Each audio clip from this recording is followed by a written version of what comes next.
that discussion around job creation is very important. Of course, over the weekend, Nigeria's Minister of Information, Lai Mohammed, says additional 7 million jobs have been added by the Buhari's administration since they came into office on May the 29th, 2015. So, but we still have a lot of mileage to cover when it comes to job creation on a sustainable basis. Let's get Michael Adonai into discussion. He's a management consultant and is live here with us. Good morning.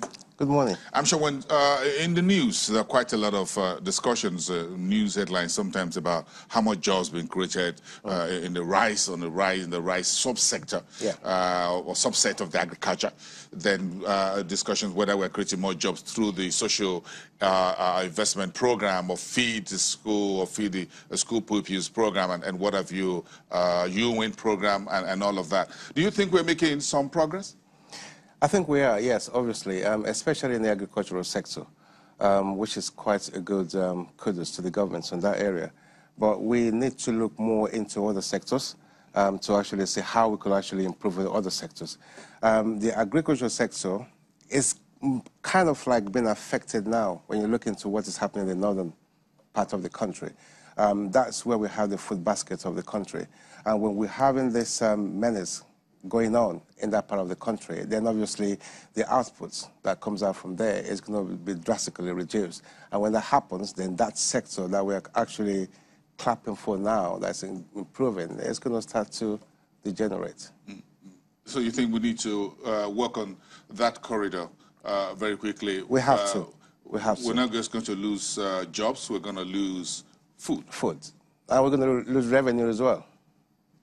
But in other areas, do you think this administration is doing so much as expected if you look at our population, the youth, the middle age who need jobs, those who are underemployed or half-employed, whatever you call it, or part-time jobs, whatever it is?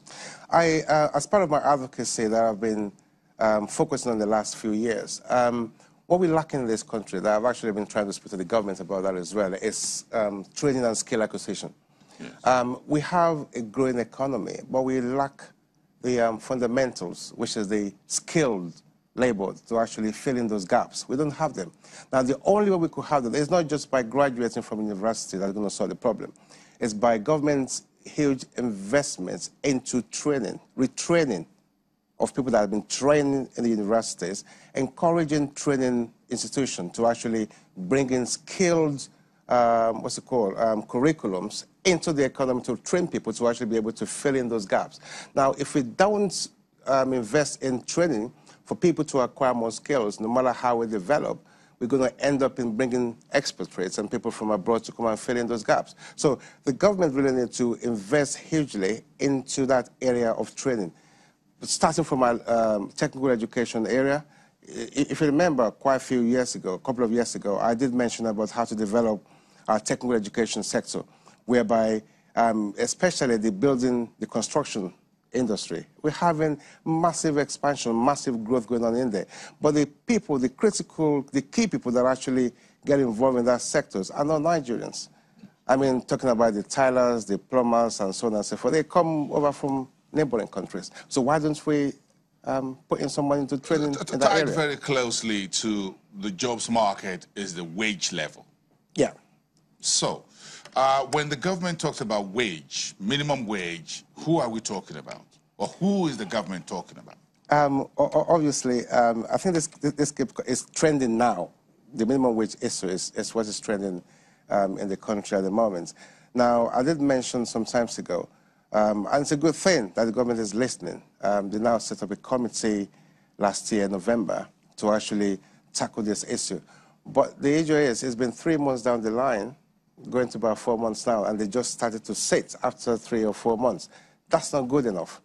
It's a critical issue in the economy, and you've been inaugurated about 3 or 4 months ago, and you just start to sit now. Nigerians need wage increase.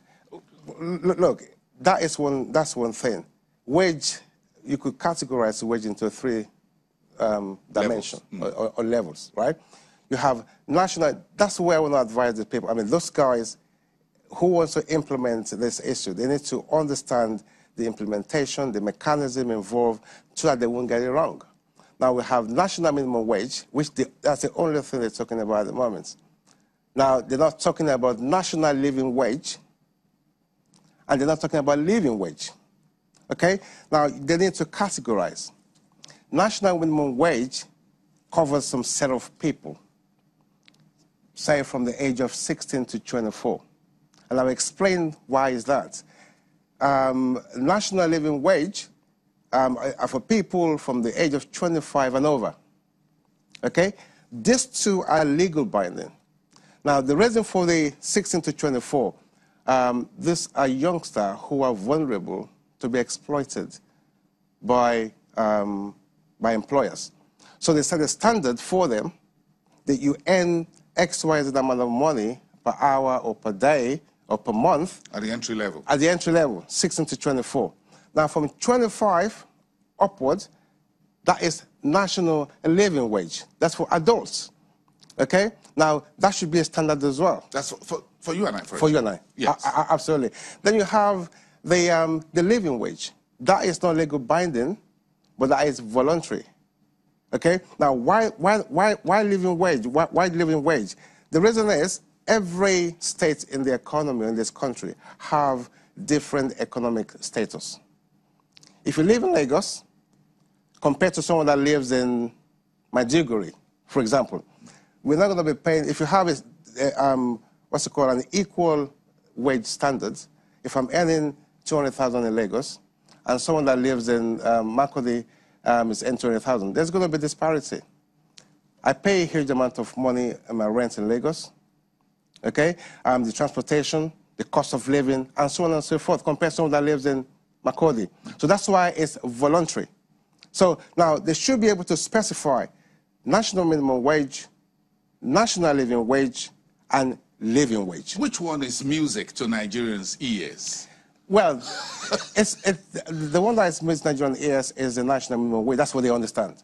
No, that's what Nigerians used to know. They used to know, or they've been hearing. The minimum wage. Minimum wage. And those, who cheers first are those in the civil service. Yeah. Yes. So the national living wage is the wage that takes me home. Not the minimum wage. No. The minimum wage doesn't take anyone home. It doesn't. It doesn't, no. Okay, so it's the national living wage we should be talking about. Absolutely. National living, that goes in line with the indices of the economy. Which GDP. Are inflation. Inflation. Now, let's go back a little bit to those indices. Now, what are the indices that's going to be used to calculate? Because I had about 56,000 naira, I had about 96,000 naira. You have to be able to tell the whole, get everyone involved to know how, why, and where this is going to take us to. And importantly, it needs to be reviewed periodically.